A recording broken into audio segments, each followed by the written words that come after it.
Have you ever walked into a store planning to buy just one thing, but somehow walked out with more? Well, that's usually not an accident. It's all about the power of perfect timing in sales, and we're going to break down exactly how it works. So that's the big question, right? When is that perfect moment to offer a little something extra? Is it when they first walk in the middle of their shopping, or maybe somewhere else entirely? Let's dig in. You know, the answer is actually found in a super simple story that happened on a high-speed train. It's just a fantastic real-world example of how two really powerful sales techniques can work together beautifully. Okay, so picture this. It all kicks off with a very simple request. A passenger on a train just wants a cup of coffee. That's it. A nice, straightforward, single purchase. This is our starting line. Now, here's where things get really clever. The salesperson doesn't just ask small or large. They phrase it like this: I have a large cup with a much larger volume and a small cut. That little phrase, much larger volume, is a total game changer. It instantly reframes the value and makes that bigger option sound like a way better deal. And just like that, we've seen our first technique in action, the upsell. See, the passenger was already buying coffee. The salesperson just offered a slightly better, more valuable version of the exact same thing. By focusing on that benefit, the much larger volume, they easily guided the customer to spend a little more. So the passenger is sold. They go for the large coffee. The decision is made. But here's where the timing becomes absolutely critical. The exact moment they start reaching for their wallet, well, that's the key to everything that happens next. Right then, in that perfect window, the salesperson makes another offer.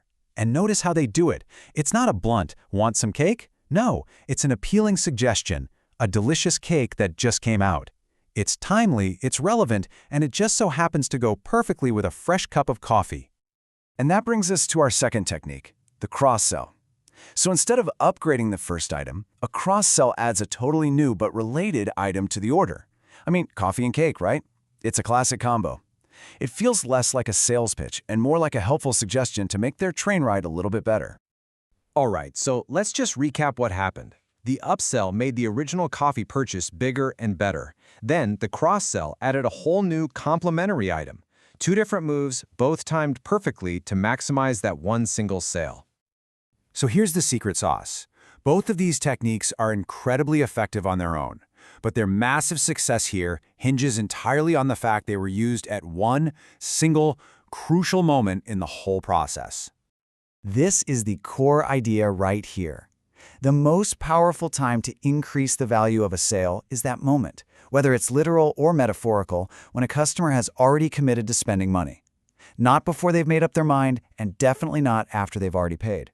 It's all about that brief window of commitment. So why does this work so well? Well, it's all psychology. Once someone decides to buy something, the hardest part for them is over. That mental wall we all have about spending money, it's been breached. At that point, their brain shifts from, should I buy this, to, okay, what else could make this even better? They're actually open to suggestions. Okay, so let's boil it all down. What are the key things to remember? First, timing is absolutely everything. Second, you upsell to offer a better version of what they already want. Third, you cross-sell to add related items that make their purchase even better. And the golden rule that ties it all together, you do it after they've already decided to buy. And that leaves us with one final big question for you to think about. Whether you're selling coffee on a train, software online, or services in a shop, this principle is exactly the same. So the real question is, can you identify that precise open wallet moment for your own customers? Because finding it, that's the key to unlocking a whole new level of value.